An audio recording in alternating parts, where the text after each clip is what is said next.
Really beautiful. Love it. And it's like, I love the emotion in your music. It's always so like, it gives me kind of like goosebumps listening to your lyrics. Yeah. It's look, it's relatable. Obviously, we all go through the same emotions in our lives.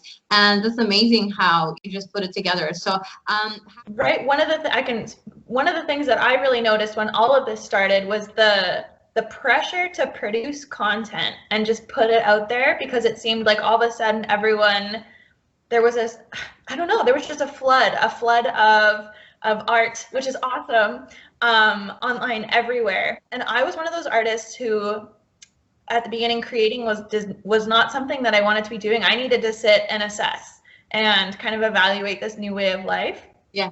And I would say to artists who are getting started or looking for advice right now, I would say do your best. Don't compare your best to the best of somebody else who probably had content lined up for months before this all started.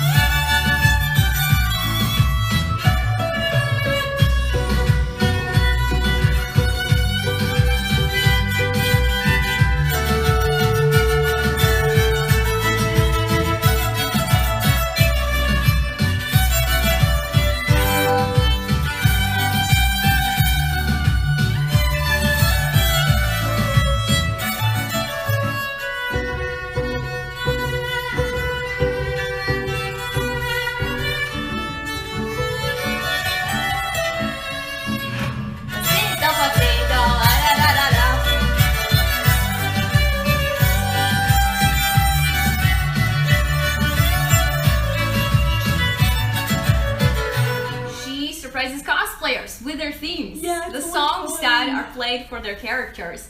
And she also plays for animals, something I want to do. Oh my gosh. See, pretty much like when I'm like, hey, what's up, farmer? Can I touch your animals? Yes. They're like, no.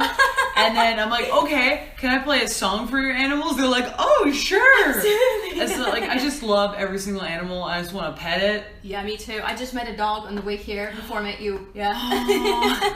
So it's a lot less weird to be like, can I play a song for your animal just for funsies?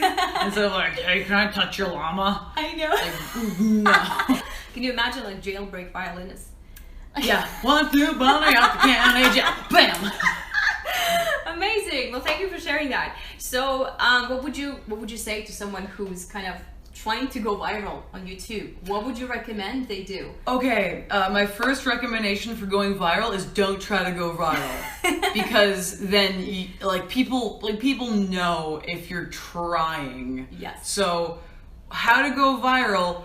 Literally, do something that you like. Mm-hmm. Do something that you like. Do it because you love doing it, and that kind of energy of like you're doing it for yourself and you're doing it because you love it will come through, and that's the reason it will go viral. You were here before you know this song. You were here before you know this song. If you listen to your heart, you will hear. If you listen to your heart, you will hear. Our drums and dances are in your soul. Our drums and dances are in your soul. Go outside and dance on Mother Earth. Go outside and dance on Mother Earth. We will speak to you again through the stars. We will speak to you again through the stars. By now, ahuna ihinana kani, ahuna ihinana kani. Beautiful. I love it. My favorite lyric is probably when we sleep and dream, we travel to the stars, journey to the stars. Yes, absolutely. I almost wish they would be longer. So it's like I could meditate for like an hour to this music. Yeah, that's the also meaning behind, which the music longer or the sleeping time? Well, this track, this song, right? I'd love it to be longer. What is the meaning of, you're saying it in a different language. So the main phrase, what does it mean actually? Is there translation? Is there All direct right, translation? so just I'm gonna give you a little information. So about the dreaming, you know, the song Alive, when you if you guys get the chance to take a look at the YouTube videos, either on Vivo channel or the regular Nina Surfer channel, it actually has a portal where you get inside your body as you wake up in the morning, and then at the end of the song you lift out back into the universe as your day was finished. And it shows myself how it should be fun to live, and I shouldn't just try to be out of my body. So I'm encouraging myself as well in the song Alive. But for this song, I did go out of my body to create it. And when I came, I had the song in the language that you're hearing. And it's coming from something called Whole Earth. And the name of the being that gave me the song, her name is Boisia. Even though we have a number of things in common, we are each an irreplaceable being in that regard. And that comes through in music making. If someone is if Yo-Yo Ma is playing Bach's cello concertos, that's going to be quite different than another artist, because he brings his imprint to it. Absolutely. Absolutely. Yeah. I wonder, what can you tell us about the morning music program at Silence, and how you cultivate mindfulness practice with your students? Yeah, so first of all, morning music is less of a teacher-student context. In fact, I would think of myself just more of a host in those gatherings, those weekly gatherings.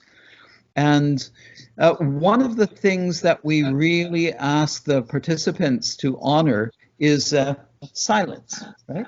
Is to say that if we're creating something together that's never been rehearsed, it's not notated, then there are a number of different ways that the principle of silence can be applied. One is to, be silent within yourself so that you're leaning in with an attentiveness, but also as a player or performer, to not always be generating sound, that there are these pauses and moments where you're the receiver of sound, not just the giver of sound.